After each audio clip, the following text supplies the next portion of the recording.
Ladies and gentlemen, Waldorf has just released the legendary Microwave in VST format. And I do have to say, this thing is really sweet. So if you're into ambient music or maybe even things like classic house stabs, be sure to continue watching to learn why this synthesizer rules. Now, just a quick recap here on what the Microwave is. It is essentially a VST version of the Microwave 1. And so it shares the exact same synthesis architecture as the hardware, down to the 8 voices of polyphony. All the original wavetables and presets are intact. And in fact, Waldorf actually even calls out in the VST manual that they wanted to keep this VST as authentic to the original hardware as possible to emulate that charm. Really, the only update here is just a clean, modern UI and the fact that you don't have to drop $2,000 on a piece of hardware anymore. The big draw to the Microwave at the time was its unique synthesis method, which was coined as dynamic spectral wavetable synthesis. Great marketing term there. The Microwave was basically Serum in 1989. And it shipped with 32 wavetables on board, with each wavetable being a compilation of 64 waves. So as you can imagine, you had the ability to scan through a wavetable, interpolating between the different waves in that table, which allowed you to create evolving sounds not really possible with other synthesis methods from the time. Ultimately, this is a fantastic synth for evolving ambient textures because you can just scan through wavetables very slowly with an LFO, but it's also a fantastic VST to create house stabs. And there were a lot of legendary house producers from back in the day that used various Waldorf synthesizers to create a lot of great techno, house, deep tech stabs. And I'm going to show you guys how to create some of those today, along with some tips and tricks on how to get the most out of this.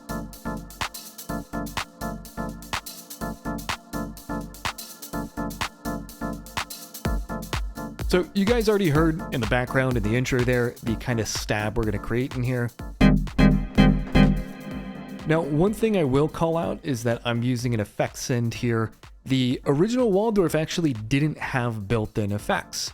Now, the VST, being a direct emulation of that, has no built-in effects. So very dry sounding synth on its own.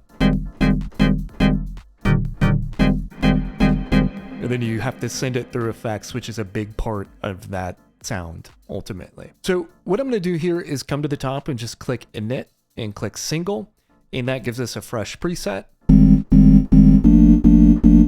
And I'm playing this nice deep house chord down here in Bitwig's, what do they call this thing again? The multi-note.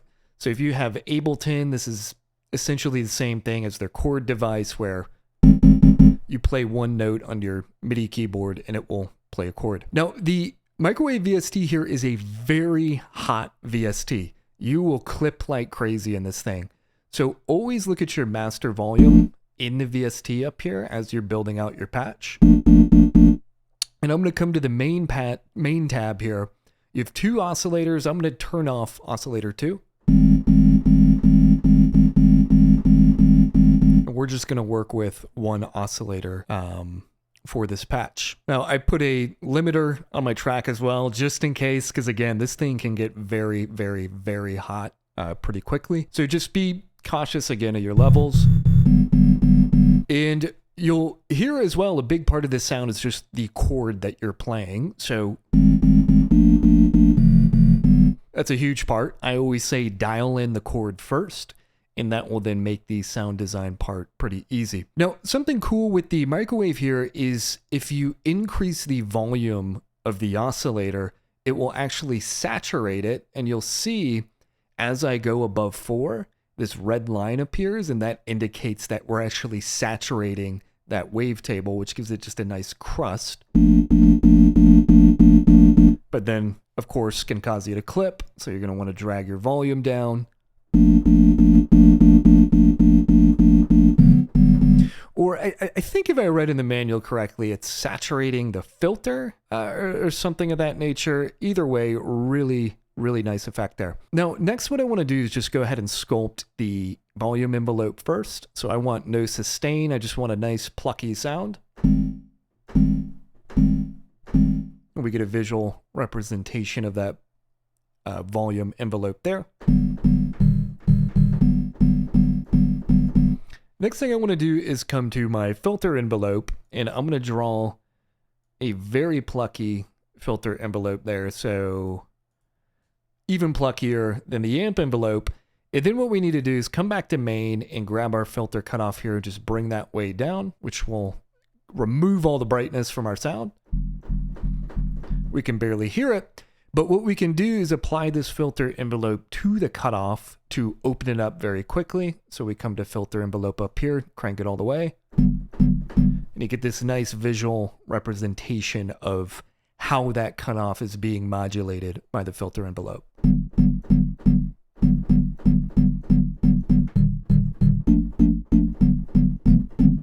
Now, we essentially have a sine wave here. If we look at this wavetable that we're using, right, if I move this red knob here, it will scan through the rest of the wavetable. And so as I scan through, I'll get different sounds. We're essentially changing the oscillator, if you will. So all the way at 0 on this wavetable specifically, a sine wave, which is a great like classic deep house stab sound. Take a couple sine waves, detune them, but we can just scan through and see what we get.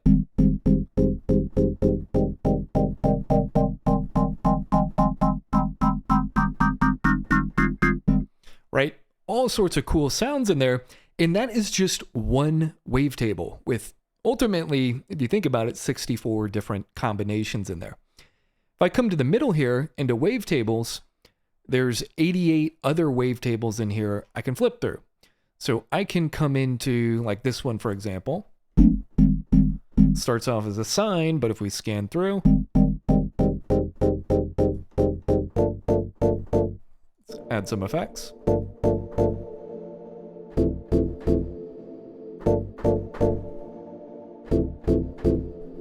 Right? And that's what's so cool about wavetable synthesis, especially in the microwave, is just the variety of sounds you can get, but then just that grittiness of the microwave with the saturation, the wavetables in there. It's just a very low quality synth, which lends itself to this type of sound. Also very cool about the microwave here is the ability to scan through the wavetable here. And what we can essentially do with this is get all this variation as we're playing these stabs here. And there's so many cool ways we can modulate it. So if I come to oscillator 1 here and look on the right under wave 1 modulation, we can use something like an LFO just to modulate. So if I grab my source here, select LFO 1, crank this up to 63, what it's modulating is this wave button here. And you can see in the wavetable, it's very quickly scanning through based on the LFO settings down here. So I can slow that way down, use like a random.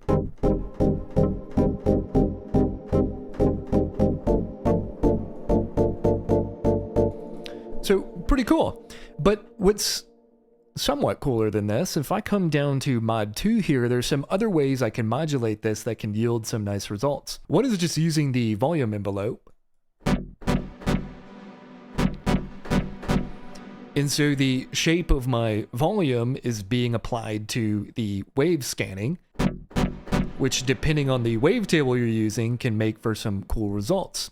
So as you have like this basic framework set up, you can grab this big old alpha dial here. That's what they called it back in the day. The original microwave just had a big alpha dial and you're sitting there with a monocle scrolling through the thing wanting to kill yourself. Now, what I can do here is just keep playing a chord and just scan through.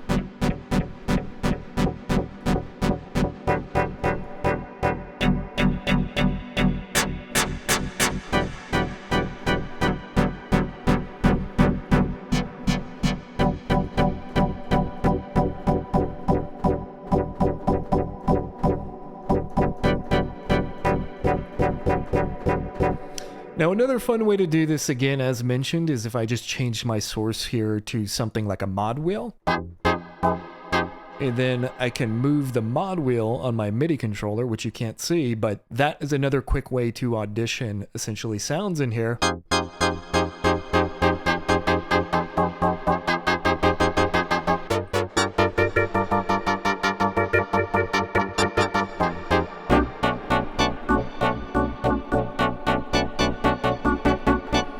Right, so all sorts of fun, neat, exciting, kooky ways that you can come in and modulate that wave scanning. I'm going to go back to the volume envelope.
And so, yeah, that's kind of it, guys. I think this is a really solid VST here. Waldorf did a bang-up job. The UI is responsive, very faithful to the original Microwave. And I think what's cool as well is if you are actually a hardware owner, this can actually control the hardware Microwave as well, which means no more botzing around with an alpha dial. Hope you guys found this video useful. Have a good one.